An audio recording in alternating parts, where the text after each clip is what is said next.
Neste vídeo vamos tratar do comportamento do cão de dormir em cima da cama na camada etológica, então se prepare. O instinto ancestral, quando falamos de etologia, falamos de raiz. O cão de hoje carrega dentro de si o eco dos lobos. Ele herdou padrões, herdou respostas, herdou formas de viver em grupo. Então dormir junto não é invenção moderna, é uma memória ancestral. Na alcateia, o descanso era coletivo. Lobos se deitavam lado a lado, ombro a ombro, respiração com respiração. Isso garantia calor, isso garantia proteção, isso reforçava vínculos. O que o cão faz ao subir na cama é repetir em outro cenário, um comportamento antigo. Ele não entende a cama como nós entendemos. Para ele é como se fosse o coração da alcateia. O lugar onde estar junto significa segurança, significa estar seguro. No meu livro, Por Dentro da Mente dos Cães, eu explico que todo comportamento passa por fases. Muitos adestradores erram porque não percebem em qual fase o cão está. Essas fases são 4: aquisição, intensificação, consolidação e evocação. Eu entender essas etapas é essencial para compreender como o instinto e o aprendizado se unem. A aquisição é a primeira experiência. O cão sobe na cama e descobre calor, cheiro, contato. A intensificação acontece quando esse gesto se repete noite após noite ou dia após dia. Cada repetição grava mais fundo. E consolidação é o momento em que o comportamento se torna regra, não é mais exceção. E a evocação é quando o comportamento surge de forma automática ou antecipada. Basta o contexto físico, a cama, o quarto e o horário da noite, para que o cão haja sem pensar. Essas fases explicam por que dormir na cama deixa de ser um gesto isolado e passa a ser rotina consolidada. E é aqui que mora o perigo. A gente pode falar que a cama pode significar um território simbólico. A etologia mostra que o espaço tem valor. O território é um dos pilares do comportamento animal. Para o cão, a cama não é só maciez, é território marcado pelo cheiro, pelo calor, pelo uso repetido. Então, ao ocupar a cama, o cão não está apenas deitando, ele está se apropriando de um espaço. É a mesma lógica que levava os lobos a dormir em pontos estratégicos da alcateia. Os mais fortes escolhiam o centro, os mais atentos ficavam nas bordas. Hoje, o cão define posições na cama, por exemplo, pés, meio e travesseiro, porque cada posição é carregada de sentido etológico. Talvez isso seja fácil de entender para algumas pessoas, para outros não. E a herança, né, que os cães trazem? Os lobos tinham funções dentro do grupo. Alguns dormiam perto dos filhotes, outros ficavam atentos ao entorno. Esse padrão de divisão permanece no cão doméstico. Alguns dormem coladinhos no dono, como guardiões próximos. Outros preferem os pés da cama, assumindo postura de sentinela. A posição não é aleatória. É uma escolha herdada, é reflexo do instinto ancestral, que ainda pulsa no corpo do cão. E isso é um ponto muito relevante, porque existe também um instinto de proteção. Porque dormir junto não é apenas busca de calor. E pode, muitas vezes, significar o quê? Proteção. O cão sente que, ao dormir com o dono, está protegendo e sendo protegido.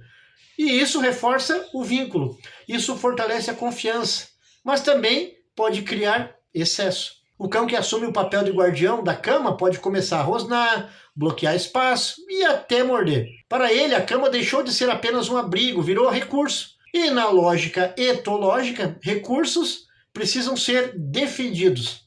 E aí ele começa a defender. Agora, e se eu trouxesse alguns exemplos reais para vocês aqui? Que sempre se deita no meio, impedindo que o casal se aproxime, tem uma mensagem aí. Ele não faz isso por malícia. Ele repete o padrão de se colocar entre membros da alcateia, controlando o contato. O cão que dorme sempre encostado no dono e late quando alguém entra no quarto. Tem que prestar atenção. É o instinto de sentinela herdado. O cão que protesta quando é retirado da cama. Não é só apego moderno, é evocação de instinto ancestral consolidado pelas fases do aprendizado. Então isso precisa ficar evidente. Como que essas fases entram em ação? Veja, eu vou explicar para vocês aqui como cada fase aparece no comportamento. Na aquisição, o cão sobe uma vez e experimenta. Na intensificação, o dono repete o convite. Na consolidação, o cão já espera pela hora de deitar. E na evocação, ele nem espera, já age automaticamente, antecipa. Então esse processo explica por que é tão difícil reverter o hábito. Uma vez consolidado, o comportamento tem força etológica, força cognitiva. E essas duas forças se somam. E o contexto físico? Cada comportamento se ancora no contexto físico. O quarto, o colchão, o horário. Para o cão, esses elementos funcionam como gatilhos. Então, ao entrar no quarto, o cérebro já ativa o roteiro. Subir, deitar, ocupar. O contexto físico é tão poderoso que mesmo em outros locais ou numa casa nova, o cão acaba repetindo o quê? O padrão. Porque não é só sobre a cama em si, é sobre o símbolo que a cama representa. Segurança, calor, pertencimento e outras coisas. Agora, o cão sobe na cama porque dentro dele ainda existe o lobo. Ele não vê apenas um objeto macio, ele vê território, vê recurso, vê abrigo. Então o gesto passa pelas fases da aprendizagem, aquisição, intensificação, consolidação e evocação, e cada fase reforça o quê? O instinto. Dormir junto é memória ancestral, adaptada ao nosso presente doméstico. E isso tem que ser levado em consideração, porque há uma consequência. Porque esse hábito pode gerar equilíbrio ou conflito. Equilíbrio quando o cão entende que a cama é um espaço compartilhado sem disputa. E conflito quando ele transforma a cama em recurso exclusivo. A diferença está no manejo. Se o dono não percebe as fases comportamentais, o instinto toma a frente. E quando isso acontece, pequenos gestos viram grandes problemas. Isso tudo porque, no final das contas, as pessoas não conseguem entender o que é o conflito. Eu vou trazer alguns exemplos de conflito. O cão que rosna quando alguém se move. O cão que não aceita dormir em outro lugar. O cão que defende o travesseiro como se fosse o próprio território dele. Então esses exemplos mostram que a camada etológica não é neutra. Ela pode reforçar vínculos, mas também criar disputas. Para a gente concluir esse assunto, a camada etológica nos lembra que todo comportamento tem raízes. O cão que dorme na cama não é apenas um animal mimado, um pet. É um descendente de lobos que ainda carrega instintos antigos. Esses instintos passam pelas fases de aquisição, intensificação, consolidação e evocação.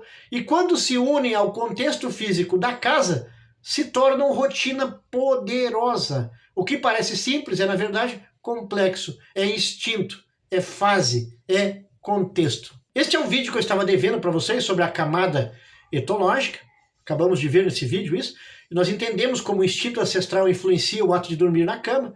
E nós vamos, no próximo vídeo, mergulhar na camada sistêmica. E daí você vai começar a descobrir por que esse comportamento reflete não só instintos ou aprendizados, mas também a ordem invisível das relações.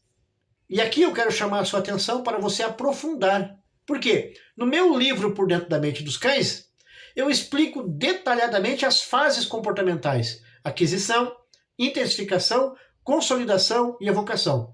Muitos adestradores ainda não compreendem a riqueza dessas etapas. E é por isso que cometem erros na comunicação. Se você quiser se aprofundar, o e-book está disponível no link da descrição. Veja bem, está com um preço promocional exclusivo para quem está acompanhando essas aulas comigo. Então, não perca essa oportunidade. Acesse o link ali e adquira já o seu e-book e aprenda um pouco mais a respeito dessas fases comportamentais. Eu sou Aguinaldo Diniz, o Argus Canis, o guardião da constelação canina. E eu vejo você no próximo vídeo.